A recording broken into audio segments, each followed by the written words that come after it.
Kuya, hoy, huminto ka. Subukan mo tumakbo, sinasabi ko sa'yo. Sinasabi ko sa'yo. Diyan na po, sir. Ano lisensya mo sa karehistro? Tatakbo ka pa eh. O wala, sige. Pound ko na lang. Pakuha nga to motor na to. Walang lisensya. Tatakbo pa eh. Diyan na po, sir. Pasensya, ang dami na naming pinapahinto ka. Dire-diretso ka pa. Pero po, sir, gatid lang po. Hindi makatid ka ng ulam, pero huminto ka. Counterflow ka na, wala ka pang helmet. O, tas wala ka pang lisensya.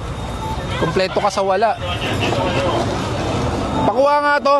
Nag-counterflow, walang helmet, wala pa ng lisensya rin. Minsan iniisip ko yung mga nagbabalak tumakbo, dapat pa suspindi talaga ang lisensya eh. Diyan na po, sir. E kaso paano yung walang lisensya, walang sususpindihin?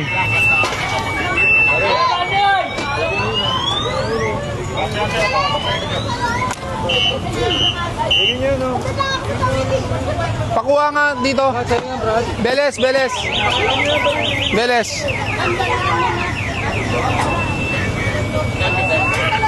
Pakuha na yung motor dito, walang lisensya.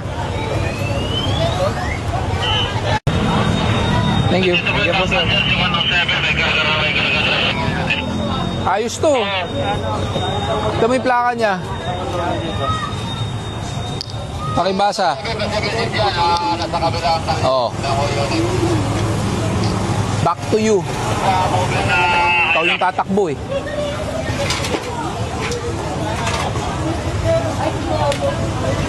Perfect. Ito. Pauna na. Vic, pauna na to.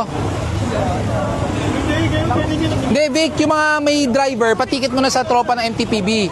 Yung walang driver sa atin. Ito na unahin mo. Pinai-impound ko kasi nag-counterflow, initial violation, counterflow, no helmet. Tapos, no driver's license. Diyan lang naman maaari yan.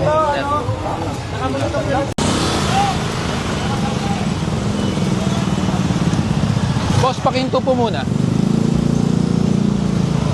Good morning, sir. Pero hindi po ba kayo aware na bawal po ang tatlo sa motor? Sinapay ko lang po. Opo, pero are you not aware? Aware po kayo. So, bawal po yan. Saka delikado po sa bata yan. May pera po ba ng lisensya?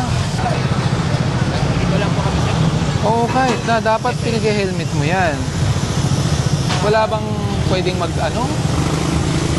Kasi ganito yan wala siyang helmet, that's one violation. Pangalawa, excess passenger ka. That's another violation. Wala bang helmet yung bata man? Wala po. Galing kumain lang po kasi. Anak mo ba? Opo. Anak mo? Ito, anak mo rin. Malayo pa ba yung pupuntahan nyo? Dito lang po kami. Diyan lang. Ganito, pwede bang, ilan taon ko na ba? 12. Kaya na ba niya maglakad para pauwi o hindi pa? Hindi pa. Bago lang po. Bago lang. Nako, matitikitan talaga kita. Kasi hindi ko mapagbibigyan. Kasi kundi dalawa-dalawa violation mo. Abot ba niya yung likod? Abot na ba niya yung foot peg? Abot niya. Lipat mo siya sa likod. Sige, ano mo para hindi ka maano. Saka yung helmet niya malaki yan masyado sa kanya. Yan mo muna baka mahulog. Sige, alayin mo muna. Lagi ka ba sumasakay ng motor? Lagi. Tapos wala kang helmet. Yan ang gusto ko sa bata eh. Hindi marunong magsinungaling. How old are you? 5. So wala kang helmet talaga. You like riding motorcycles with your papa. Pero kailangan ng helmet. 'Di ba? Pagbibigyan kita sa isang kondisyon. Siya naglakad na, okay na ako doon. Sa susunod, wag mo ulitin. Bibigyan ko ng helmet yung bata. Yes. Para meron siya pang bata. Pakuha ka ng helmet, color pink.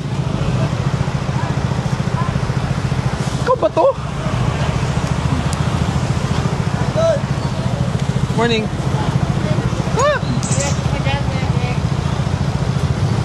Diving talaga ito, sir.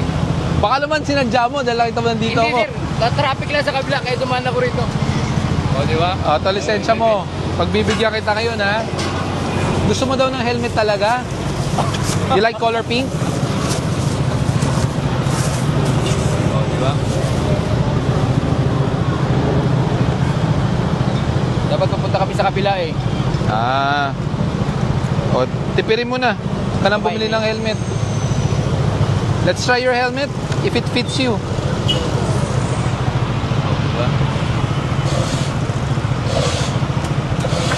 You're 5 years old, di ba?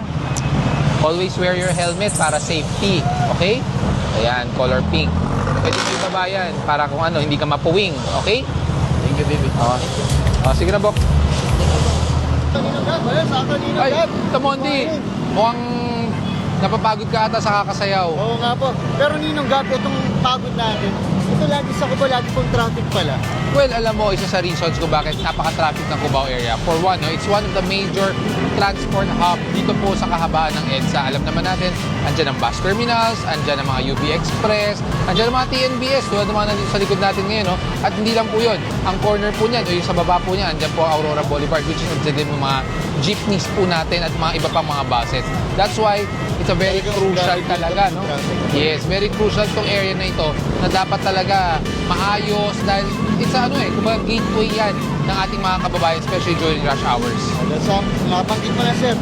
Mainit na traffic, mas sakto, may pampalamig tayo. Ay, sakto. Ayun nga. Papuntang na natin ito. Lucky. Ito yung Lucky Yogurt natin.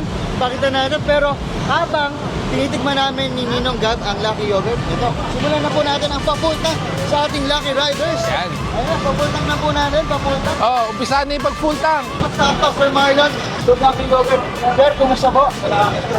Ito ba, sir, yung yogurt natin? Okay ba, sir, na ito, medyo Yes. balik kasi makuha kanina. Maganda siya for breakfast dahil fresh and made siya. We make it locally, that's why much healthier siya. Zero preservatives, zero sugar added. So daily fresh. Pwede ba siya sa mawalang laman?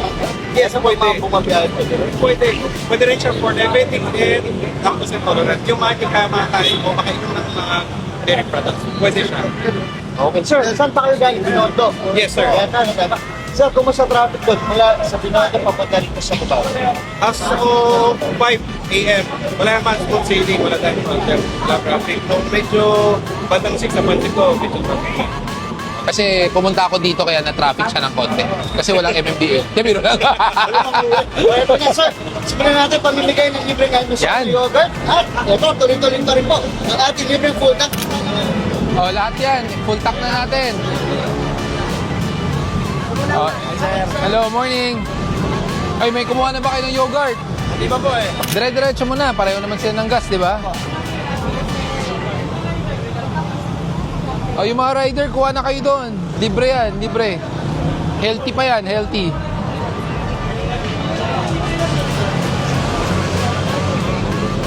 Kuya, may gas ka pa ba? Wala na talaga. 1 bar, sakto, napakaswerte mo. Kuha na kayo, pila na kayo. Sige na, pila na kayo doon. Kinakabahan ako eh. Pili na lang sir. Oo. Kaya nga. Pili na lang kayo yogurt o full tank.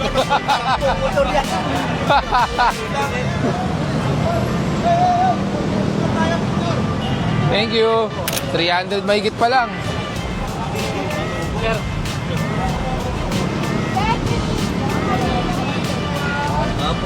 Sige, yun oh.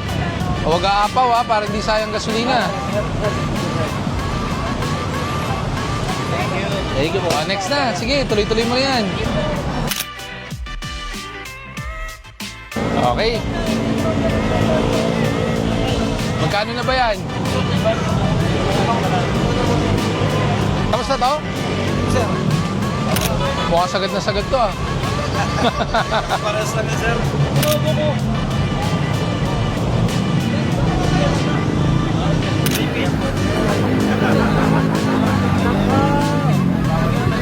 Lagot ka, lagot. Bakit nakadamit ka ni Kong Franz? Tawagan natin si Franz. Teka lang. Tawagan natin si Kong. Magulo to actually eh. Kasi wala naman talaga sa batas yung 4 finger. Pero yun yung basehan nila, 4 finger. Parang freelance. Oo. Diba? Medyo magulo to, pero pag sa LTO hindi papasa to. Basta wag kayo basta walang habal-habal ha. Wala, sir. Wala. Ngayon na makakatikim ng full tank. First time.